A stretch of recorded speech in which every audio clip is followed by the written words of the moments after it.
Greetings, everyone. P. Pardo here from Sea of Tranquility. Welcome to another episode of In the Prog Seat. It's album study evening once again. Thank you all for joining us. Today we're going to talk about Gentlegiant interview because it's pretty noteworthy right here, right now, because the brand new Steven Wilson remix just came out a couple weeks ago. So we're hoping that Mr. Derek Shulman himself will be joining us at some point during the hour. So I've been trying to reach out to him and get him to jump on, but we'll see how that goes. If he does, we'll bring him in whenever that happens. But for the interim, we're going to get the discussion started. So let me introduce everybody here on the panel today. Well, he's in Mexico right now, Mr. Luis Nasser. The man is on tour once again, or we'll starting to be on tour in a couple days, right? Yep, with Luz Arriada. It'll be fun. Oh, very cool. We got Eric Porter is here. Chad Hutchinson is here. And the professor of Prague, Mr. Ken Golden, is in the house as well. So greetings, gentlemen. Greetings. Good evening. So, interview. Somewhat of a concept album. Basically, the concept here is the band getting interviewed, a radio station interview. And the concept is throughout the course of this interview, they're kind of bored. It's another bland, blah, blah, blah interview. And they cleverly include all sorts of little, almost inaudible interview segments throughout the songs and throughout the album, which is supposed to signify just how little the band really gave a shit about the interview that was being conducted, right? I think that's the loose concept here. This album was released in April 1976. It's their 8th studio album. It follows their acclaimed Freehand album. Arguably, this album is either at the tail end of the really strong 6 or 7 album run, or this is already past that long run, and that run ends with Freehand, depending on how you look at it. I think most fans generally look at this as the last truly pretty strong album. And then what comes after is where things start to take a nosedive. Some people believe that started here. Some people think this is one of the classic albums. So it depends on what how you think of it. Originally recorded at Vizian Studios in London. That is a studio that came up quite a bit last month when I was doing my favorite prog albums of the 70s. A lot of bands recorded at that studio during the decade, produced by the band themselves, released on Chrysalis Records in the UK, Capitol Records here in the States. And again, I mentioned it's a concept album, and all members contribute vocals, which I think is a really neat thing on this album. You get to hear everybody on the album. And as always, the guys in Gentlegiant play all sorts of multiple instruments. So you've got all sorts of keyboards, guitars, violin, bass, various kinds of drums and percussion and xylophones and recorders and woodwinds and sax and all that good stuff. So with all that being said, I'm going to have Mr. Eric Porter kick us off today, give his thoughts about interview. Well, good evening, gentlemen. For me, I'm going to put this in the classic run for the band, at least for me. And again, we're looking at this. This came out in 76. I got into Gentlegiant probably late 80s. After getting into Prague, the Big Five and Marillion, I think Camel and Gentlegiant might have been the first 2 bands that I really caught on to after I started listening to the music. And I think interview, I know I had Freehand, 3 Friends. It might have been the 3rd or 4th album I got. And I remember liking it a lot. And, when you come into it at that point, you don't have the whole catalog in your head. So in listening to this, obviously the title track, which kicks it off, fantastic. Up-tempo, killer. I always like John Weathers because to me, John Weathers, I feel like he's kind of a glue to this band. A lot of the drummers, the few drummers they had prior to John, sometimes maybe a little more, like John feels like he's very direct and solid, but yet when you listen to him play, the little intricacies and nuances are there, but he's just a very rock solid drummer to me. And I think he tightened that band up. And I think you hear that on this record. I think you hear it on the previous records that he played on. So that was always one thing to me. And I think this album rocks. I mean, Interview, Another Show is an absolute killer. That's another one that I just think a lot of energy. And I think I read something where this is maybe, and I don't know that I would take it this way, but like punk was starting to come up, right? So maybe they kind of pushed a few things aside, but I still think when you listen to this, timing is kind of that, it's got all kinds of different stuff on it, violin and everything. So maybe it is a little less complex than some of the prior records, but I think it's all here. I think all those essential elements of Gentle Giant are in this record. Maybe it's a little more concise. Gary Green, I think, stands out on this record a lot. There's a lot of clever things he's doing. Not that he always didn't, but I just like what I hear from him on this record. Empty City kind of reminds me of Memories of Old Days from the next album, Missing Piece. You've got that kind of ethereal. I love the acoustic guitar stuff. And I remember seeing a Sight and Sound, I think, of Gentle Giant, and him and Ray playing acoustic, which absolutely gorgeous. And then Kerry putting the keyboards over the top. But, you know, for me, and like I said, it might be the time I came into the band and where I got this record. I always thought this was a terrific record from them. So I've got to put it into the classics for me. I don't feel like this. The only thing, and I want to get your guys' thoughts on this one. When Playing the Fool came out, it was for this tour, but it was what, 77 was when that was released? Yep. And it's only I Lost My Head, right? That the second part of I Lost My Head. So I always wondered why they didn't have another track from Interview on that live record, since it was the tour, I'm assuming, that was promoting Interview. I think they missed the boat there. I would totally agree. I think there's easily 2 or 3 songs on this album that would have been great in that set list. Absolutely.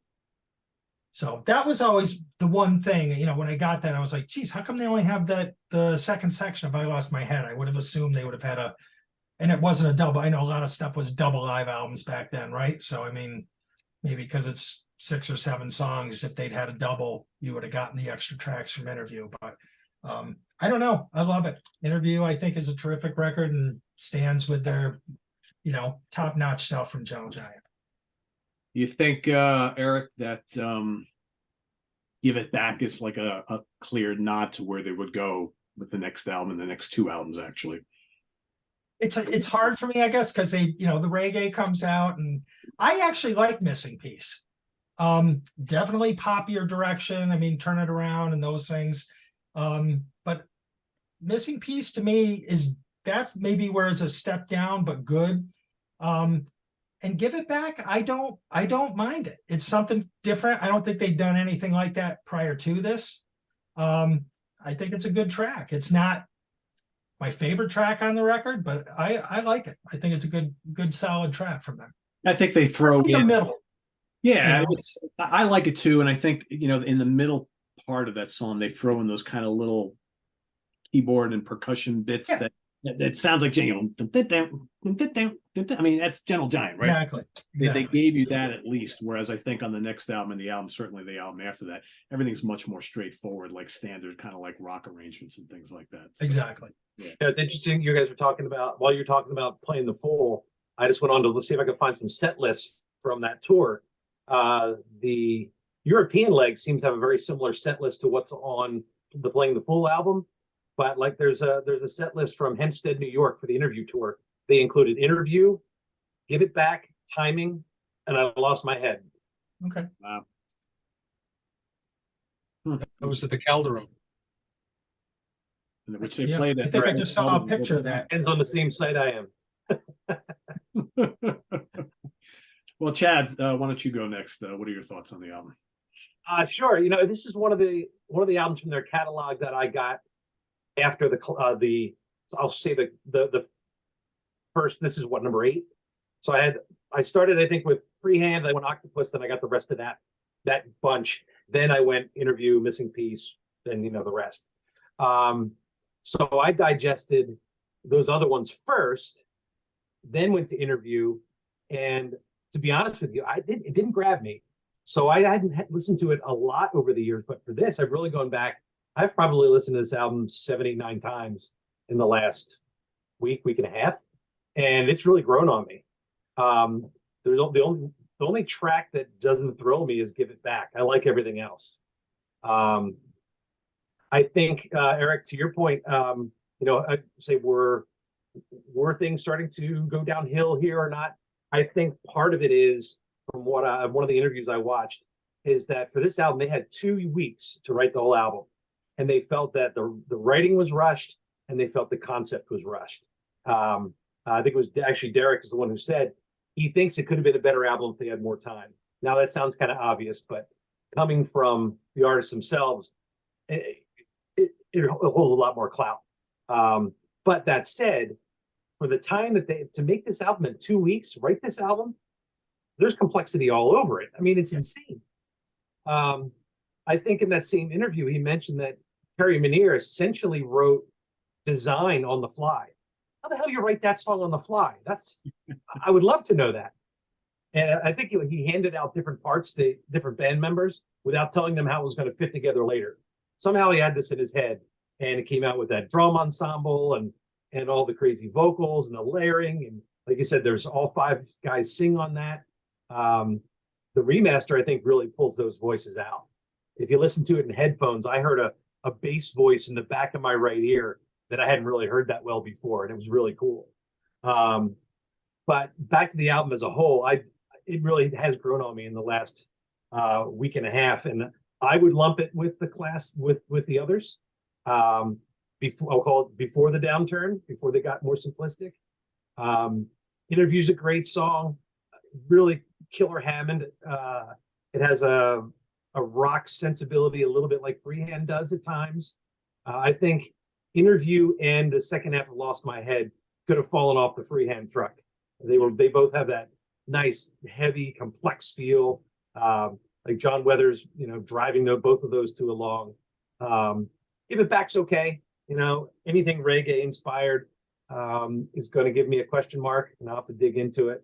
There's some of the stuff on Rush's Grace Under Pressure I like, but that might just be a bias. I just find Give It Back a little bit plodding for me. It doesn't go as many places as the other songs on the album. I did notice that during the remix, there's a lot more xylophone going on, which is really cool. There's that sort of weird, I don't know what instrument it is. It almost sounds like a theremin, which is really a different kind of sound for them. And along that, you can hear more of the xylophone, which is pretty neat. Dad, is it a xylophone? Because I remember watching the clip and they're like, is there xylophone? And I thought they got the X. I don't know if it's like marimba or something. I don't know. They were going through the instruments. That was funny. You're right. I was looking at the instruments. I don't know what it is. Well, I mean, come on, Luis, what's a gabasa? And don't say a Polish sausage. You're on mute, man. I don't know what it is. I don't know what the instrument is. I think whatever they found in the studio. Yeah, I don't know what it is. Yeah, it's neat. It's theremin-ish. I'll say that. Or I'm saying it sounds like a xylophone. Whatever. I don't know. But where were we? Design. The best part of Design is got to be Gary's amazing playing of the Jew's harp. I mean, can you get better than that? You're supposed to laugh at that. Come on, give me a little love there. Thank you. But I saw in that one interview that he's like, I played the Jew's harp. I played the Jew's harp. And it's really a song that nobody else on the planet could do besides Gentlegiant. Especially, that's pretty ballsy in 1976 to put a song out like that on your album. So, and I thought it was interesting. They always did those choral arrangements, but that's completely like percussion behind everything, right? Like, yeah, a different approach. Yeah, I don't know how I just don't understand how they came up with that song, especially on the fly. It's nuts. Another show might be one of my favorites on the album. I love sort of the complexity and the chaos right off the bat. I mean, it just jumps down your throat from the beginning. It's got that sort of, I don't know, sort of like that diving siren noise going on. No idea again what that is. Is it a guitar? I don't know, but it's cool. Supposedly that arrangement lends itself to the chaos that is being on the road. So that's kind of cool. And I think I read that they were really, really confident at the time. They were all at top playing abilities.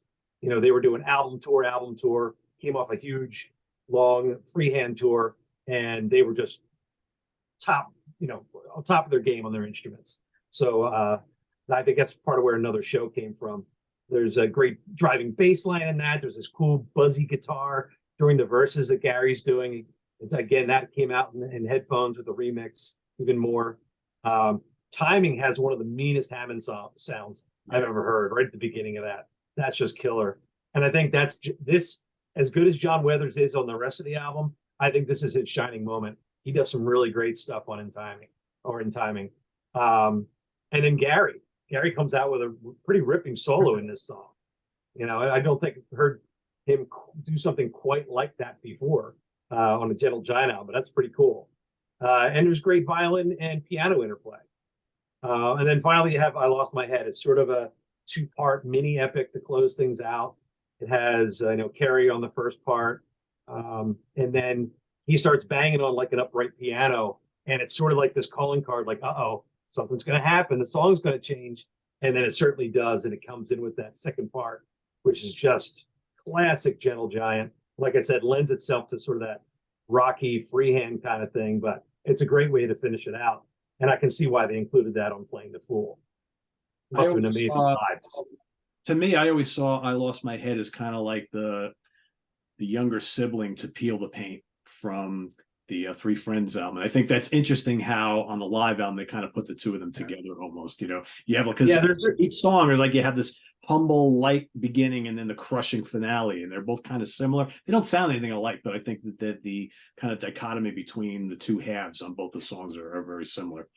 Yeah, there's a theme in there somewhere that I couldn't place. It sounded like something from a previous album, and maybe somebody in the comments can pick it out, but there's something in that first half that reminds me of something earlier in their catalog. I'm not sure what it is offhand. Do you want to talk about remix later? Do you want to come back around? Or Yeah. Okay. All right. Lewis. Okay.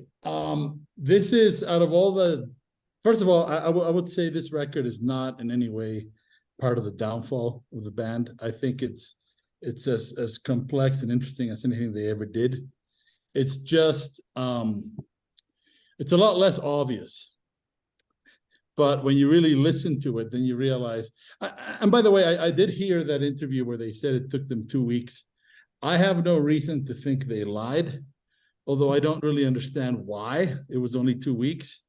But whatever it may be, I think this is a sort of record that, the way Mike Keneally put it, it would get the eyebrows from Frank Zappa. especially a song like Design. Although, the interview and I Lost My Mind are a classic Gentle Giant. There's nothing, I mean, they just are, right? The middle of the record is where things get really wacky for me. I mean, they're wacky by Gentle Giant standards, which is saying something. But they're also really, really pretty. I mean, if you think of tracks like Empty City, that's just great, like objectively, they're just beautiful stuff, right? And then, you got that weird reggae, but what I like about it is that they resist the urge of putting a reggae accent, and it still sounds like reggae. Mm-hmm. I just think it's very clever. I love everything about it. When I first got it, I got a copy of the CD, which was a 2-in-1. I already had In a Glass House, which is my favorite Gentle Giant record. That was the other one. And the copy that I had sounded kind of dull. And I didn't know if it was just because it was a ripoff somewhere, or it just didn't shine the way that the current thing that we're going to talk about later does. I was able to hear a lot more things. But even then, with the old one, that sounded like somebody recorded it through a Coke can, right? In my version, it's just great music. And that's the thing, is if the music is great, then it can almost survive bad production, right? It really, well, not can, it does. Mm-hmm. So I just love this record. I don't see it. There's no asterisk in it for me. I think this is great stuff. And I hadn't thought about what Eric said about Playing the Fool. That is weird, because it would make a lot of sense to play at least Interview, and that is like an obvious choice. I can understand them not wanting to play Design live, right? Because that would be that's a tall order even for Gentle Giant fans. Can you picture yourself sitting in a concert hall and these guys are doing this for 5 minutes? It'd be a little strange. No, right? but they used to do that. I mean, I saw them, and that's what they did, where they were all playing percussion. But not only were they playing percussion, but one of the roadies came out with the Gentle Giant head on and dancing around while How But the I ball think- I think- pounding They weren't away. very designed. Yeah, because they have other songs that are kind of like that. So Yeah. they design and something else that does the same thing would be The crazy. design is just a very, I mean, John Weathers loves that song. And by the way, I'm gonna second what Eric said. I think John Weathers is really an unsung hero for this band in general. I think that as far as drummers go, that dude does no wrong. He's just fantastic in all these records. And him and Ray Shulman really, I mean, it's unbelievable. If you really just listen to the drums and the bass in this record, it's incredible. I was going to ask you that, Lewis, because Chad brought it up. The bass line in Another Show is just absolutely crushing. It's a master class of bass, that whole record. I mean, I've always been deeply inspired. Always been ripping off Ray Shulman lines and ideas because they're just so good, you know. And with Mike Good especially, it was very useful to have that vocabulary, you know. It's just great Good tone stuff. too. Yeah. So it's just fantastic. I love that record. I love it without reservations. Cool. Ken. I'm not really going to dissect the album, you know, track by track too much. There's a couple things. One, I'm a little disappointed that Derek's not here because I wanted to really kiss his ass pretty good. And the other thing is that like it's killing me that I essentially agreed with Eric on something. It's really like what? Are we in the bizarro world? What's going on here? Hey, at least you didn't agree with Anthony. Yeah. No, I mean, it's kind of interesting because I hadn't listened to Interview in years. I think it's a great record. I mean, I really, it was not a hardship to listen to this album, and I think it suffers a bit from a passion play, what a passion play suffers for, and that Interview falls in the shadow of this monolith, Freehand. So I think, you know, it was sort of interesting. I was talking to one of my friends and I said, "Oh yeah, we're doing an interview this week." And he said, "Well, what's your favorite Gentle Giant album?" And I said, "You know, for me, it might be like Octopus or In a Glass House." And then you stop and you think about what an incredible catalog this band had, and what an amazing run of albums. I mean, it was just extraordinary. Like, you know, to say there's nothing wrong with saying In a Glass House is your favorite. But if somebody would have said, you know, Freehand's my favorite, I wouldn't look at them like that. You know what I mean? Yeah, sure. Freehand's, you know, that could be my favorite on Thursday. You Your know? point, Ken, in all the years that I've been a fan of this band, which is probably about 30, I have had at least 5 different albums as my number one at any given time. It changed every couple of years. Yeah. And Interview, the tracks are just a hair more concise, but you know, when every track is identifiable as a Gentle Giant song, there's no cop out on this album, really. You know what, they were experimenting a little bit with reggae. Okay, so they experiment with a little bit with, you know, with reggae, but you know, the missing piece, the next album, that's when I first actually saw them. That's when I first got into them. And that was my entrance to the band. Maybe I had free hands or something.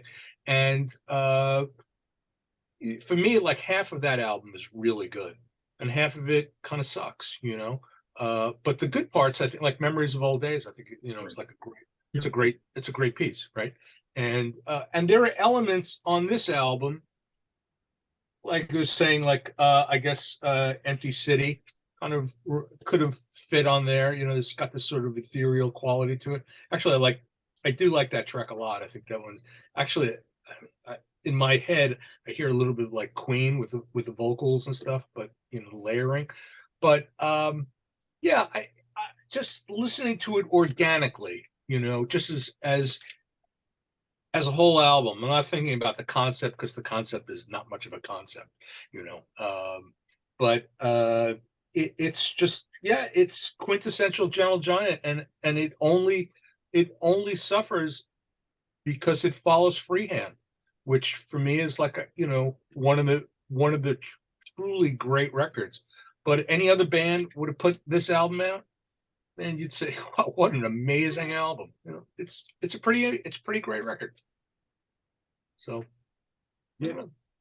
I would agree. So I'll give a couple thoughts on the album, and then I'll kind of lead us into the remix for those who have heard it here. I consider this one of the classic albums. And again, I'll echo Ken. I think it's probably just a shade, not quite as impactful as Freehand, but Freehand is a pretty damn terrific album. Right. And there's a lot on here that's pretty damn terrific. I think the bookends of the album are amazing, and I like what Gentle Giant rocks. And I think the title track and I Lost My Head rock quite a bit in a Gentle Giant way. I think timing is just terrific. I mean, man, that violin on that track gives it like this kind of little Dixie Dregs feel, but it's like a total high energy rocker. I love Empty City. I love, you said the layering of the vocals, the lead and backing vocals, just so awesome. Another Show is great. I also agree, and we'll talk about it in a minute, but I think on the remix, you hear Steven Wilson really makes Ray's bass much more audible in the mix. And I think the album breathes so much better because of it. I think it's just really good. Design is glorious. Love those multi-part vocal harmonies. Only Gentle Giant can do stuff like this. It's just ridiculously good. And to me, there's really no weak point to the album. I think probably my least favorite track is Give It Back, but even that is still really, really good. So I like this a lot. I think it's a really, really great album. This was not one of the first ones that I bought. In fact, I think it was one of the last 2 or 3 that I ever got. But I remember thinking when I first bought it, because I was at the time, I was totally enraptured with Freehand. And I was kind of like, this to me is kind of like Freehand's younger sibling. It's kind of similar, but not. And I still, to this day, I still kind of feel that way. It's kind of like it does, like Ken said, it falls in the shadow of Freehand, a big juggernaut, a little, but I think it holds its own. It's really, really good. So with all that being said, let's switch over to, I'll give you my thoughts on the remix. I think Steven Wilson, we were talking off camera before we started about how Steven Wilson with his remixes, whether you're talking about the Gentle Giant catalog or Tull or ELP or, King Crimson or whatever, he tends to not try to change the original sound and concept of the albums. But what he does is he provides a little more clarity, bringing up certain things that maybe were kind of buried in the original mix, but keeping the integrity of the original recordings kind of as is. I will agree that he also did that with this one, but I played the remix and I listened to the DRT remaster from however many years ago that was. And I remember the original Capitol CD issue of this as well, which was a little on the sort of muddy side. And I can hear distinct differences in the mix on specific instruments. One of you guys mentioned the killer Hammond sound on Timing and Interview. And I think there's so much more punch to like the organ and guitar riffs on this album, as opposed to the last mix of this that I heard, or even like the regular stereo mix that's on here, or what the original mix, whatever it is. There's just a vibrancy to the new remix that I think really works well with this album. And in my conversations with Derek online, he had mentioned that there are some little things that Steven Wilson did that will surprise some people. I don't know if I've heard any of those. I just know the album sounds better to my ears. There's a nice clarity and a nice separation of the instruments where everything comes to the foreground. I think you guys mentioned John Weathers a bunch of times. His drumming is amazing on this album, and I agree. He is the secret weapon in this band ever since day one that he joined. He's really good at holding everything together in this wacky band that's doing all these crazy things. So I really like the remix quite a bit. I like the fact that you have all these other different, you get the Blu-ray, you've got the quad mix, you've got the Dolby Atmos mix, and all this other stuff, and it just all sounds great. And you put the menu on, and there's all these cool things to watch while you listen to it. Very, very cool. I mean, Gentle Giant's done this before, so it's kind of neat. But I'll turn it back. I don't know who has heard the remix. I guess all right. So Eric, we'll go in the same order. Eric, why don't you go next? Yeah, I had kind of stuck with, I have my CD is The Road Goes On Forever. Ken, I don't know if you're familiar with everybody. So that was the one I had, and I had not bought the remix, but I have it on Apple Music. So I did listen to it a couple times yesterday and today. And I don't know if I've got enough time in with that, but Pete, I kind of like the way you put it. Maybe there are some things that are more up front in the mix. Like you said, I think if anything hit me, it was probably another show, the bass, that we've talked about. But I don't know that I have enough time with it and have done like a compare to say, but it would make sense what you said, that, you know, he's just, you tweak things a little bit. I want a little more guitar here. The bass needs to be, or maybe even something a little more compressed than what it was on the original release. But you know, I may end up buying it because I think, like Chad said, I threw this on. I knew this record well, but I listened to it a lot more than I thought I would. So I did, you know, like I said, I put the remix on a couple times, but kind of kept going back to my CD. So I'll leave it to the experts to throw out their thoughts on the remixes. Yeah. Yeah, Pete, I agree. I agree with everything both of you guys said. The clarity of instruments is incredible. I would say, in addition to what you guys said, the punch of Ray's bass is certainly, I'll use the word improved. It certainly helps drive the album even more. But I think the biggest thing I've noticed is that if these guys played 25 instruments, you could hear 30 of them in this mix. I just felt like I could hear the little things that they maybe played and dropped low in the mix for whatever reason. You know, like I was saying, like whatever, I'm not the quote unquote xylophone, you know, that you hear here, there, or, you know, just little percussion here and there. I did look up, by the way, cassava is percussion. But yeah, just little things here and there. I haven't had time to listen to the 5.1 mix yet, but I'm very anxious to do so now that I've heard all this instrument separation and all these other things going on in the background, or just hadn't noticed before. So I think the treatment of that with 5 channels is going to be pretty cool. So hopefully soon I'll get to do that. Does anybody know what, I really listened to it. We listened to it again today, and I was jotting down some notes, and like on I Lost My Head in the second half of the song, there is what sounds to me to be clavinet, but then if you go look up what was played on that song, it's listed as clavichord. Does anybody know what a clavichord is? Is it related to a clavinet? They're 2 different instruments, because they're listed for Kerry. They're listed as, there's a clavichord on that one, and on Give It Back, and then clavinet on Interview, Give It Back, Another Show, and Empty City. Yeah. Now, the difference between the two, you're asking the wrong guy. All I can do is look up pictures. A clavichord has black keys, at least some do, whereas a clavinet has white ones, but that's a really dumb comparison. Yeah, I don't know. Yeah, I don't know. Luis is probably the most qualified if he knows anything about these 2 instruments. You're muted, my friend. I'm not a keyboard player, so I don't really know. I have no idea. I just know that the way that Steven Wilson mixed this thing, he mixed it with the skill of a professional, but with the heart of a fan. And that is really an important thing, because he understands as well as I do, and anybody, that if he fucks with my record, I'm gonna be pissed, right? And once that record is out there, it belongs to the audience. It just does. So, I mean, I can tell you what I heard, because I've been hearing a lot of the remix with headphones, and across the board, what he did is he just completely changed the EQ.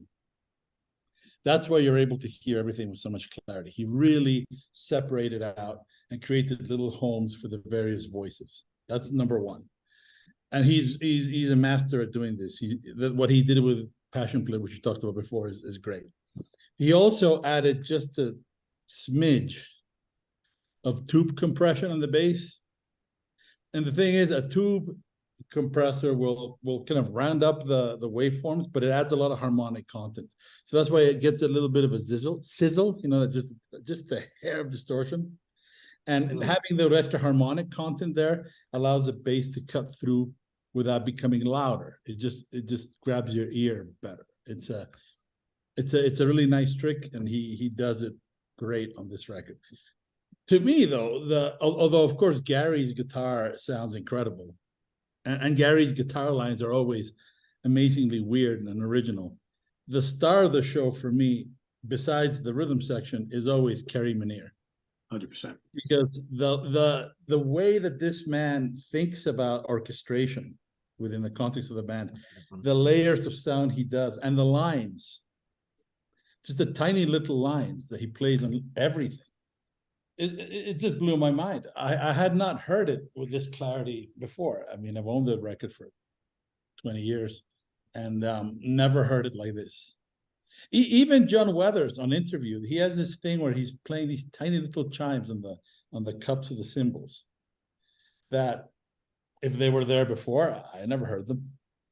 But now that I heard them, I realize they're absolutely indispensable. Yeah. So it's kind of one of those things where I could sit there and I would have to A/B them. I did not do that. I'm away from my music collection. But I would say just by listening to it now, the amount of stuff that popped out, it felt like I was listening to it again for the first time. And I think that as a Gentle Giant fan and as somebody who just loves to hear those kinds of records, it's a real gift. Because it's like you get the record you had, only so much better, and yet it's really not that different. It's just they're showing it to you in its best possible light. So I think that's why all these guys go to Steven Wilson. He just knows how to do that, and he does a great job. So I love it. I'm definitely going to buy it. I don't have as a disclaimer for me, I'm only really interested in the stereo mix.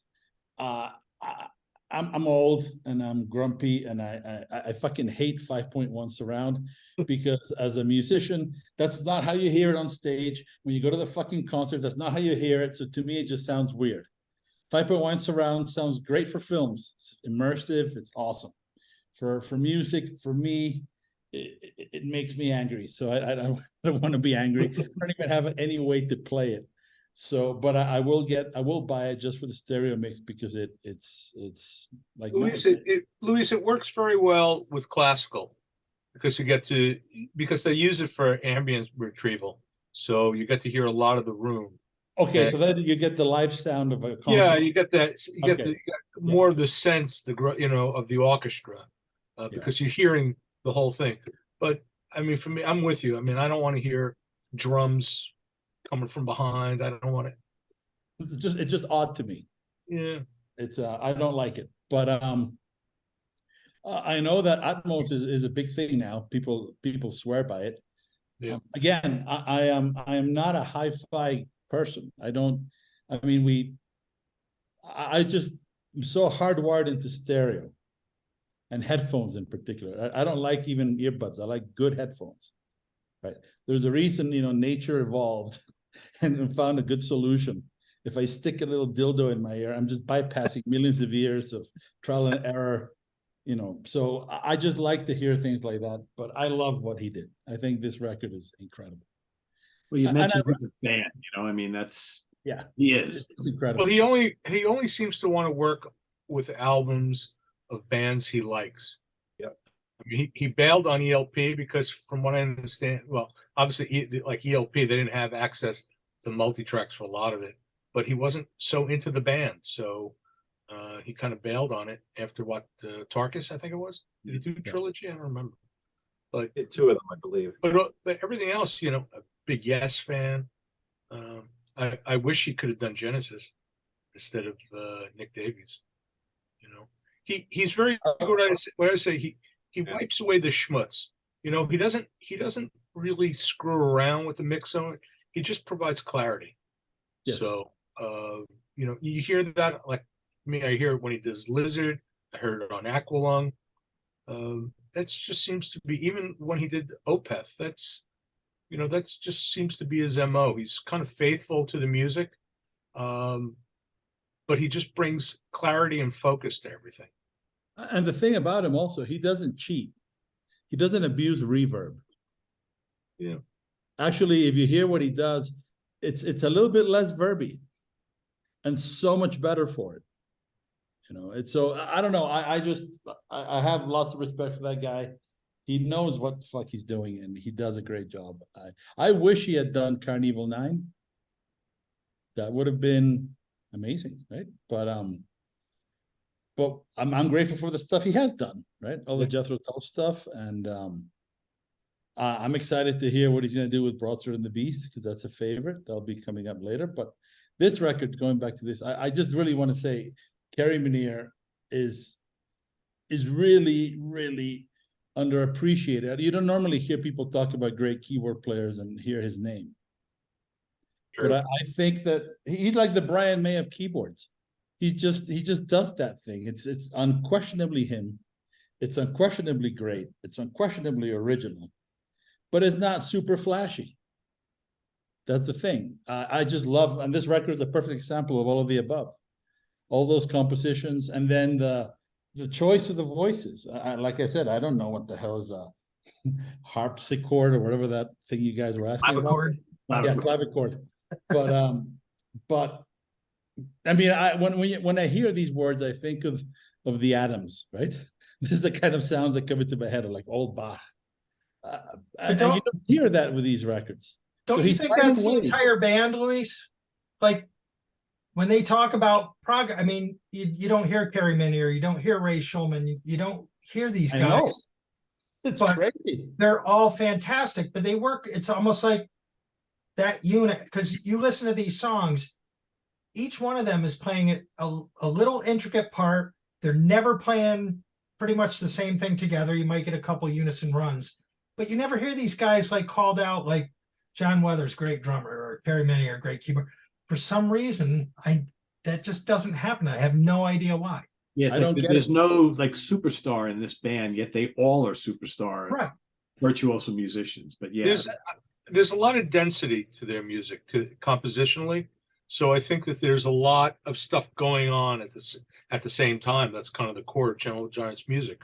So it's not like, here's Keith Emerson taking that big solo, or something like that, or here's David Gilmour taking that big guitar solo, or Hackett, or even Tony Banks. There are elements there of greatness, but it's all kind of interlocking between all this other greatness going on at the exact same time. Yeah. You mentioned Kerry Meniere. I think the first time that I really noticed, you hear it on the albums, but the first time I really noticed what an amazing musician he is when you start watching some of the many live clips and concerts from the 70s, where all of a sudden the focus is on him, and you see like these racks and racks of keyboards all around him, and he's doing all this wild shit. And you're like, whoa, look at this dude. Like, this is another Wakeman in this band, and nobody talks about this guy. Have you ever met him? You ever met Kerry Meniere? Oh, yes. He's like the nicest, quietest, soft-spoken guy you could ever meet. Then you see these old videos, and he's a madman on the keyboards. Yeah. It's awesome. Yeah. It's a little like Peter Hamill. Like, he's a super nice guy, very demure kind of guy in person. Then he gets on stage and he's just a different animal, Yeah. And great vocals too. And that's the one thing about this band I also love, is the fact that everybody sings and has this unique vocal style, and it all works so well together. Yes. I've often talked about how if you meet someone who is kind of into prog, not a big prog head, maybe looking to get more into progressive music, and you want to recommend a Gentle Giant album to them, what's the first album that you would recommend to them, and why? Octopus. I would say Octopus, personally. Why? I don't know. I just think it has it shows off a lot of what they can do. There are rock tunes, there are softer tunes, there are maybe some silly tunes like what's the one about the dog walking down the street? What the heck's the title? Come on, you guys. Dog's Killing Life? me. Is that it? Dog's Life? Is that Dog's right? Life. Dog's Life. Yeah, Dog's Life. Yeah. Dog's Life. Yeah. But I don't know. It's got a little bit of everything. I just think that and it's solid top to bottom. I mean, a lot of their albums are, but this Octopus for some reason grabs me right away from like every single song on it. Eric, what would you recommend? Like you said, I think it could change. It might change depending on the person. I always thought Power and the Glory had really impactful. And again, most of their stuff isn't long. That's my favorite. But I think I might go with Power and the Glory for somebody. Ken? Octopus. And for me, they're just some classic tracks on there. Raconteur, Troubadour, Knots. You know, to me, that's just like the embodiment of Gentle Giant. Plus, it has the Mellotron. Of course. Gotta have it. Lewis, how about you? I think it depends who I'm recommending it to, because if I'm recommending it to somebody that I know likes prog and likes busy stuff, or maybe they just like really, really crazy jazz and other things, and they don't really know Gentle Giant, I would go within a glass house, because that will make a statement unlike any other. And for me, this is my first. So this is just like getting hit in the head with lightning, you know. But if it's somebody who's more into more straight ahead rock, you can't really give them anything straight ahead. I wouldn't give them Civilian, because that's a misrepresentation, although I do like it. I think I would probably go with either Power and the Glory or Free Hand, because there's something about Octopus that is great, but it is a demanding record. I mean, we like it. We say we just automatically understand it, but we listen to prog a lot. And I know from playing Gentle Giant to people who are not into prog at all that is not an easy listen. I would have thought it would be, but it isn't. I think they had a less of a rough time with that, or even with Three Friends. Like Peel the Paint is a great track. Like, I almost feel like maybe for a total neophyte, the best thing to do would be to give them like a mixtape. Yeah. And then ease them in.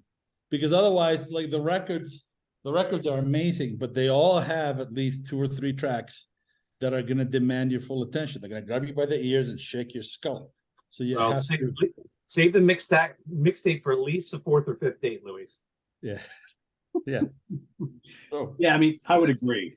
I think it depends on who you're talking to, right? Like someone who's kind of new to prog, I would never recommend them Octopus or Three Friends or In a Glass House, because to me that's, or God forbid, acquiring the taste, right? But like if for them, I would say, okay, listen to Free Hand or Interview or maybe Power and the Glory. If you like that, then here's some other stuff. But if they're already into prog and they're jazz fans or fusion fans or whatever, and they're used to kind of weird, complicated music, then you go right in and say, listen to Octopus, listen to In a Glass House, listen to Acquiring the Taste or whatever. For me, I think that there is a weird accessibility to Free Hand and Interview, but yet it still has all the complexities of this band, that would be a good place, either one, for someone who's really new to the band and they're not sure if prog is their thing yet. Right, because I think that's probably a little safer bet, but it's still Gentle Giant, still fully representative of what they're all about. And the other thing is that a lot of people who don't know prog, when they think of prog, they think of twiddly bits, right? Yeah, they think of a particular, and Gentle Giant is not that. So that's the thing. It's also not a good representation of standard prog. It's just its own thing almost. In the best way possible. So I love it. Yep. Well, sorry we couldn't deliver Derek Schulman today, folks watching. Something must have come up. So we will, once I get to talk to Derek, we'll see if we can get him back on In the Prog Seat at a later date, where we can just pick his brain and talk to him about Interview or any other album, and we'll kind of take it from there. So thanks to everybody for watching. Please give us your opinions on Interview, both the album or the remix or whatever you got, whatever you've heard. Put that down in the comments below. And we'll be back in 2 weeks with a pretty cool concept we're going to be talking about. And we did this concept on Hudson Valley Squares a month or 2 ago, and it went over really well. We're going to be talking about bands where we feel they never quite topped that debut album. Okay, so prog and fusion bands. So that's what we're going to be talking about 2 weeks from today. And then 2 weeks from that day, Mr. Anthony Ferraro will be taking my place for the show, and we'll be doing another album study that he has picked for all of us. Should we spill the beans yet, or should we let him wait another 2 weeks, guys? I'll let him wait. Let him Make wait. him wait. I'll announce it could, on the next episode. Anthony could change his mind. Yeah, he could change. Well, that. we also have to make sure Anthony will be on that week. That's right. It's true. It's true. So, but that's the schedule for the next couple of weeks. Next couple. Can I just tell a quick story that I just reminded from Chad's T-shirt? Yes. So, because remember how Chad was saying what a class act Kerry Menier is? Yeah. You really can't oversell that. The Gorg is this convention for gentle giant freaks that happens in different cities all over the world. And that particular one was the one for Chicago. Yeah. And Mike Hood were invited to play at that thing. And nobody in Mike Hood except me was a gentle giant fan. And I thought it would be, we had a song called Machinery, and I thought it'd be a great thing to do a mashup of Cogs and Cogs of Machinery and call it Cogs and Machinery and just play it. And I had to write everything out for them because they had never heard it, whatever. And I was very confident, like normal, until we got up on that stage and we looked down and we see Kerry and Gary and the fucking guys are there. And I Was think Malcolm at that one? yeah, Malcolm was there. Okay. And I just, it was really, really scary to play that music in front of the guy who wrote it, right? And of course, the guys in Mike Hood didn't care. They didn't even know who they were, right? So, but we played it. And the next morning, I was at breakfast at the hotel, and Kerry Menier's wife brought him over to the table because he was too shy to tell me how much he loved that thing. So I ended up having breakfast with the guy, and exactly as Chad said, he's one of the sweetest people I've met. I had talked to him previously in Montreal, when the three friends did. Great guy. So if anybody who's never heard Gentle Giant, I strongly suggest you give it a shot. This man wrote some incredible music, and it's all there waiting to be discovered, right? It's incredible, right? And you only have one chance for a first impression, so I envy you, because it's amazing when you hear that for the first time. It really is. Yeah, it's funny. That topic has often come up, which you just said there. For folks like us who have been listening to some of these classic bands for many, many years, when you come across people who may be exploring some of these bands for the very, very first time, how cool that must be, right? And how we would love to go back and revisit that first time that we heard some of these magical bands, right? I mean, that's the joy of music, right? That people can experience what we did 20, 30, 40, 50 years ago for the very first time today. And we can look on with envy saying, oh, how cool would that be? Even though some of us still get the same excitement listening to some of this music, but it's, there's always that first time, right? Yes. Yeah. So give it a shot, folks. Yeah. I was reminded, that's what I was just looking up. Did any of you folks here ever subscribe to the Proclamation magazine, fan magazine? Was that the precursor? Was that the precursor to Progression? I don't know if it was the precursor. I think it was going right around the same time. Gear Hasness was the one who put it on. It came out like a couple times a year. I subscribed to it. I just remembered this because I have them all somewhere, but I haven't read them in many, many years. And it was a cool little fan publication all about Gentle Giant, interviews with the band and articles and all sorts of cool stuff. And it's been like a million years since I read those. And I just remember that was, I think you can look at them all online. You can download the issues. Now, if you go to, it's called Proclamation, the Occasional Gentle Giant magazine. There's a whole website for it and everything. The occasional. Yeah, occasionally. Yeah, because it did come out occasionally. I think it started, the first issue was Like Progression. Like Progression, yeah, Like exactly. Progression.